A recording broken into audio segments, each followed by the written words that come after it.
R C ಬಿಯಲ್ಲಿ ಈ ಒಬ್ಬ ಆಟಗಾರ ಅದ್ಭುತವಾಗಿ ಪ್ರದರ್ಶನ ತೋರಿದ್ರೂ ಸಹ ಕಳೆದ 2 ವರ್ಷಗಳಿಂದ ಅದ್ಭುತವಾದ ಪ್ರದರ್ಶನ ತೋರಿದ್ರೂ ಸಹ ಈ ಆಟಗಾರನನ್ನ ಆರ್ ಸಿ ಬಿ ಈ ವಾರ ಈ ಒಂದು ಸೀಸನ್ ಅಲ್ಲಿ ಇನ್ನೇನು ಶನಿವಾರ ರಿಟೈನ್ ಆಗ್ತಾ ಇದೆ, ಅದಕ್ಕೆ ಈ ವಾರ ಅಂತ ಹೇಳಿದೆ.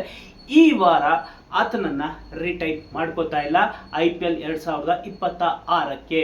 ಹೌದು, ಅದ್ಭುತವಾಗಿ ಪ್ರದರ್ಶನ ನೀಡಿದ್ದಾನೆ. ಆದ್ರೂ ಸಹ ತಂಡದ ಗೆಲುವಿಗೆ ಎಷ್ಟೋ ಒಂದು ಮ್ಯಾಚ್ಗಳಲ್ಲಿ ಅದರಲ್ಲೂ CSK ವಿರುದ್ಧದ ಮ್ಯಾಚ್ನಲ್ಲಿ ತಂಡವನ್ನ ಗೆಲುವಿಗೆ ಕೊಂಡೊಯ್ದಂತಹ ಒಬ್ಬ ಆಟಗಾರ.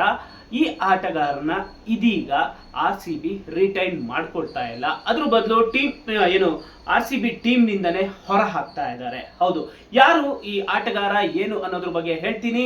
ಕರ್ನಾಟಕ.in ಸ್ವಾಗತ. ನಾನು ನಿಮ್ಮ ಶ್ರೀಕಾಂತ್ ಶಂಕರಘಟ್ಟ. ಇನ್ನೇನು IPL ಹರಾಜು ಪ್ರಕ್ರಿಯೆ ಯಾವಾಗ ನಡೆಯುತ್ತೆ, ಮಿನಿ ಆಕ್ಷನ್ ಯಾವಾಗ ನಡೆಯುತ್ತೆ, ರಿಟೆನ್ಷನ್ ಪ್ರಕ್ರಿಯೆ ಯಾವಾಗ ನಡೆಯುತ್ತೆ ಅನ್ನೋದ್ರ ಬಗ್ಗೆ ಕ್ಲಾರಿಟಿ ಸಿಕ್ಕಿದೆ. ರಿಟೆನ್ಷನ್ ಇದೇ ನವೆಂಬರ್ 15ನೇ ತಾರೀಕು ನಡೀತಾ ಇದೆ.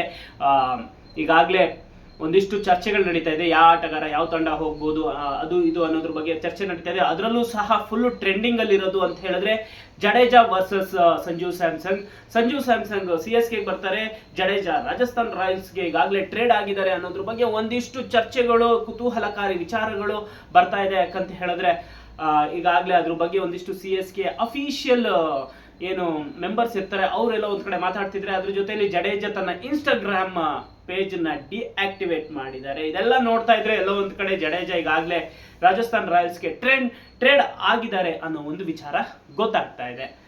ಹೀಗಿರ್ಬೇಕಾದ್ರೆ ಶನಿವಾರ ರಿಟೆನ್ಷನ್ ಪ್ರಕ್ರಿಯೆ ನಡೆಯುತ್ತೆ, ಎಷ್ಟು ಜನನ ಎಲ್ಲ ಆಟಗಾರರು ಉಳಿಸ್ಕೋತಾರೆ, ಯಾರನ್ನ ತಂಡದಿಂದ ಹೊರಗೆ ಬಿಡ್ತಾರೆ ಅನ್ನೋದ್ರ ಬಗ್ಗೆ ಕ್ಲಾರಿಟಿ ಸಿಗುತ್ತೆ. ಹೀಗಿರ್ಬೇಕಾದ್ರೆ ಕಳೆದ ಸೀಸನ್ ಅಲ್ಲಿ ಅದ್ಭುತವಾದಂತಹ ಪ್ರದರ್ಶನ ನೀಡಿದಂತಹ ಒಬ್ಬ ಆಟಗಾರರನ್ನ ಇದೀಗ ಆರ್ ಸಿ ಬಿ ಉಳಿಸ್ಕೊಳ್ಳುವಂತಹ ಮನಸ್ಸು ಇದ್ರೂ ಸಹ ಅನಿವಾರ್ಯ ಕಾರಣಗಳಿಂದ ಆತನನ್ನ ತಂಡದಿಂದ ಹೊರತಳ್ಳುವಂತಹ ಪ್ರಯತ್ನ ಆಗ್ತಾ ಇದೆ. ಅದು ಬೇರೆ ಯಾರು ಅಲ್ಲ, ಎಡಗೈ ವೇಗಿ ಯಶ್ ದಯಾಳ್ ಕಳೆದ 2 ಸೀಸನ್ ಇಂದ ಆರ್ ಸಿ ಬಿ ತಂಡದಲ್ಲಿದ್ದಾರೆ. ಗುಜರಾತ್ ಟೈಟನ್ಸ್ ಪರ ಆಡ್ತಿರ್ಬೇಕಾದ್ರೆ ರಿಂಕು ಸಿಂಗ್ ಅವರು 6 ಬಾಲಲ್ಲಿ 5 ಸಿಕ್ಸರ್ನ ಹೊಡೆದು ಆತನ ಕೆರಿಯರ್ ಮುಗೀತು ಅನ್ಬೇಕಾದ್ರೆ ಆರ್ ಸಿ ಬಿ ಆತನನ್ನ ಪಿಕ್ ಮಾಡಿ ಆತನಲ್ಲಿರುವ ಟ್ಯಾಲೆಂಟ್ ಅನ್ನ ಹೊರಹಾಕಿ ಒಂದು ರೀತಿಯಲ್ಲಿ ಆತನನ್ನ ಒಬ್ಬ ಸೂಪರ್ ಸ್ಟಾರ್ ಅನ್ನಾಗಿ ಮಾಡಿದ್ದು ಆರ್ ಸಿ ಬಿ. ಇದೀಗ ಆ ಸೂಪರ್ ಸ್ಟಾರ್ ಆರ್ ಸಿ ಬಿಗೆ ನಾಯಕನಾಗಿದ್ದಂತಹ ಒಂದು ರೀತಿಯಲ್ಲಿ ಮ್ಯಾಚ್ ವಿನ್ನಿಂಗ್ ಪ್ರದರ್ಶನ ನೀಡಿದಂತಹ ಆಟಗಾರ ನಿಜ ಜೀವನದಲ್ಲಿ ಖಳನಾಯಕನಾಗಿದ್ದಾರೆ. ಎಲ್ಲರಿಗೂ ಗೊತ್ತಾಯಿದೆ ಯಶ್ ದಯಾಳ್ ವಿಚಾರವಾಗಿ ಏನ್ ನಡೀತಾ ಇದೆ ಅಂತ ಹೇಳ್ಬಿಟ್ಟು ಲೈಂಗಿಕ ಕಿರುಕುಳದ ಆರೋಪವನ್ನ ಯಶ್ ದಯಾಳ್ ಅವರು ಎದುರಿಸ್ತಾ ಇದ್ದಾರೆ. ಈಗಾಗಲೇ ಅದ್ರ ಬಗ್ಗೆ ಒಂದಿಷ್ಟು ಕೇಸ್ಗಳು ಸಹ ಉತ್ತರ ಪ್ರದೇಶ ಪೊಲೀಸ್ ಸ್ಟೇಷನ್ಗಳಲ್ಲಿ ರಿಜಿಸ್ಟರ್ ಆಗಿದೆ. ಹಾಗಾಗಿ ಯಶ್ ದಯಾಳ್ ಒಂದು ಲೈಂಗಿಕ ಕಿರುಕುಳ ಆರೋಪ ಹೊತ್ತಂತಹ ಒಂದು ಕೇಸ್ನಲ್ಲಿ ಈಗಾಗಲೇ ತನಿಖೆಯನ್ನ ಎದುರಿಸ್ತಾ ಇದ್ದಾರೆ, ವಿಚಾರಣೆಯನ್ನ ಎದುರಿಸ್ತಾ ಇದ್ದಾರೆ. ಈಗಾಗಲೇ ಆ ಒಂದು ಯಶ್ ದಯಾಳ್ ಮೇಲೆ ಒಂದು ಹುಡುಗಿ ಈಗಾಗಲೇ ಕೇಸನ್ನ ಹಾಕಿ ಉತ್ತರ ಪ್ರದೇಶ CM ಯೋಗಿ ಆದಿತ್ಯನಾಥ್ ಅವರಿಗೂ ಒಂದು ಲೆಟರ್ ಅನ್ನ ಬರೆದಿದ್ರು. ಆ ಪ್ರಕಾರ CM ಕಚೇರಿಯಿಂದ ಸಹ ಇದು ಏನ್ ಕೇಸು ಅನ್ನೋದು ಕೇಸ್ ರಿಜಿಸ್ಟ್ರೇಷನ್ ಮಾಡ್ಕೊಂಡು ಕೇಸ್ ತನಿಖೆ ನಡೆಸಿ ಅನ್ನೋದ್ರ ಬಗ್ಗೆ ಒಂದು ಸೂಚನೆಯನ್ನ ಸಿಕ್ಕಿತ್ತು. ಹಾಗಾಗಿ ಯಶ್ ದಯಾಳ್ ಮೇಲೆ ಆರೋಪ ಬಂದ್ರಿಂದಾಗಿ ಯಶ್ ದಯಾಳ್ ಕ್ರಿಕೆಟ್ ಕೆರಿಯರ್ ಒಂದು ರೀತಿಯಲ್ಲಿ ಫುಲ್ ಸ್ಟಾಪ್ ಆಗ್ತಾ ಇದೆಯಾ ಅನ್ನೋ ಒಂದು ಪ್ರಶ್ನೆ ಕೂಡ ಬಂದಿತ್ತು. ಅದೇ ರೀತಿಯಲ್ಲಿ ಇತ್ತೀಚೆಗೆ ಮುಕ್ತಾಯವಾದಂತಹ UP T20 ಲೀಗ್ ನಲ್ಲೂ ಸಹ ಯಶ್ ದಯಾಳ್ ಅವ್ರನ್ನ ಕೈ ಬಿಡಲಾಗಿತ್ತು. ಸದ್ಯ ರಣಜಿ ಟೂರ್ನಿಯಲ್ಲೂ ಸಹ ಯಶ್ ದಯಾಳ್ ಅವ್ರನ್ನ ಆಯ್ಕೆ ಮಾಡಿಲ್ಲ. ಹೀಗಿರ್ಬೇಕಾದ್ರೆ ಉತ್ತರ ಪ್ರದೇಶ್ ಕ್ರಿಕೆಟ್ ಅಸೋಸಿಯೇಷನ್ ಈಗಾಗಲೇ ಅವರನ್ನ ಕ್ರಿಕೆಟ್ ನಿಂದ ದೂರ ಇರಿಸಿದೆ, ಒಂದು ರೀತಿಯಲ್ಲಿ ನಿಷೇಧ ಹೇರಿದ ರೀತಿಯಲ್ಲಿ ಅವರನ್ನ ಇಟ್ಟಿದೆ. ಹಾಗಾಗಿ IPL ನಲ್ಲೂ ಸಹ ಎಲ್ಲೋ ಒಂದ್ ಕಡೆ ಯಶ್ ದಯಾಳ್ ಅವರನ್ನ ದೂರ ಇಡಲಾಗುತ್ತಾ ಅನ್ನೋ ಒಂದು ಪ್ರಶ್ನೆ ಇದೀಗ ಮೂಡ್ತಾ ಇದೆ. ಹಾಗಾಗಿ ಇನ್ನೇನು ರಿಟೇಷನ್ ಪ್ರಕ್ರಿಯೆ 15ನೇ ತಾರೀಕು ನಡೀತಾ ಇದೆ. ಈಗಿರ್ಬೇಕಾದ್ರೆ ಯಶ್ ದಯಾಳ್ ಅವ್ರನ್ನ ಆರ್ ಸಿ ಬಿ ಉಳಿಸ್ಕೊಳ್ಳುತ್ತಾ ಇಲ್ವಾ ಅನ್ನೋದ್ರ ಬಗ್ಗೆ ಒಂದಿಷ್ಟು ಚರ್ಚೆಗಳು ನಡೀತಾ ಇದೆ. ಸದ್ಯಕ್ಕೆ ಈ ಎಲ್ಲ ಆರೋಪಗಳು ಲೈಂಗಿಕ ಕಿರುಕುಳದ ಆರೋಪ ಇರೋದ್ರಿಂದಾಗಿ ಆರ್ ಸಿ ಬಿ ಕೂಡ ಎಲ್ಲೋ ಒಂದು ಕಡೆ ಯಶ್ ದಯಾಳ್ ಅವ್ರನ್ನ ರಿಟೈನ್ ಮಾಡ್ಕೊಳ್ಳೋದು ಅನುಮಾನ ಅನ್ನೋ ಒಂದು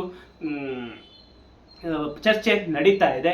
ಈಗಾಗಲೇ ಒಂದಿಷ್ಟು ಜನ ತಂಡದಿಂದ ಹೊರ ಹೋಗ್ತಾರೆ. ಲಿಯಾಮ್ ಲಿವಿಂಗ್ಸ್ಟೋನ್ ಇರಬಹುದು, ಲುಂಗಿ ಎಂಗಿಡಿ ಇರ್ಬೋದು, ರಸಿಕ್ದಾರ್ ಇರ್ಬೋದು, ಸ್ವಪ್ನಿತ್ ಸಿಂಗ್ ಇರಬಹುದು, ಹೀಗೆ ಬೇರೆ ಬೇರೆ ಆಟಗಾರರನ್ನ ತಂಡ ಕೈ ಬಿಡುತ್ತೆ ಅಂತ ಹೇಳುತ್ತಾ ಇದೆ.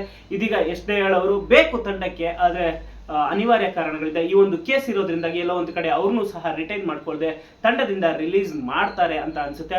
ಅಷ್ಟೇ ಅಲ್ಲ, ಅವರು IPL ಆಕ್ಷನ್ಗೆ ಬರ್ತಾರ ಅನ್ನೋದು ಕೂಡ ಅನುಮಾನಗಳು ಈಗ ಕಾಡ್ತಾ ಇದೆ. ಯಾಕಂತ ಹೇಳಿದ್ರೆ ದೊಡ್ಡದೊಂದು ಕೇಸು, ಒಂದು ದೊಡ್ಡ ಆರೋಪ ಅವರ ಮೇಲೆ ಬಂದಿರೋದ್ರಿಂದಾಗಿ ಎಲ್ಲೋ ಒಂದು ಕಡೆ ಯಶ್ ದಯಾಳ್ ಅವರ ಹೆಸರು IPL ಆಕ್ಷನ್ ಅಲ್ಲೂ ಇರೋದು ಡೌಟ್ ಅಂತಾನೆ ಹೇಳ್ಬೋದು. ಹಾಗಾಗಿ ಒಂದೊಳ್ಳೆ ಅದ್ಭುತ ಪ್ರದರ್ಶನ ನೀಡಿದ್ರು ಸಹ ಇದೀಗ ಬಂದಿರೋ ಆರೋಪದಿಂದಾಗಿ ಅವರನ್ನ IPL ನಿಂದ ಕೈ ಬಿಡಬಹುದು ಮತ್ತು RCB ಕೂಡ ಅವ್ರನ್ನ ರಿಟೈನ್ ಮಾಡ್ಕೊಳ್ಳೋದು ಡೌಟ್ ಅಂತ ಹೇಳಲಾಗ್ತಾ ಇದೆ. ಸದ್ಯಕ್ಕೆ ಇದು ಅಪ್ಡೇಟ್. ನಿಮ್ ಪ್ರಕಾರ ಯಶ್ ದಯಾಳ್ ಅವರು ಎದುರಿಸ್ತಿರುವಂತಹ ಆರೋಪ ಇರೋದ್ರಿಂದಾಗಿ, ಏನೋ ಒಂದು ಲೈಂಗಿಕ ಕಿರುಕುಳದ ಆರೋಪ ಇರೋದ್ರಿಂದಾಗಿ RCB ಅವರನ್ನ ತಂಡದಿಂದ ಹೊರ ಹಾಕುತ್ತಾ, ಅಂದ್ರೆ ರಿಟೆನ್ಷನ್ ಮಾಡ್ಕೊಳ್ಳದೆ ತಂಡದಿಂದ ಹೊರ ಕಳಿಸುತ್ತಾ ಅಥವಾ ರಿಟೈನ್ ಮಾಡ್ಕೊಳ್ಳುತ್ತಾರೆ ಅಂತ ನಿಮ್ಗೆ ಅನ್ಸುತ್ತಾ? ನಿಮ್ಮ ಅನಿಸಿಕೆ, ಅಭಿಪ್ರಾಯ ಏನು?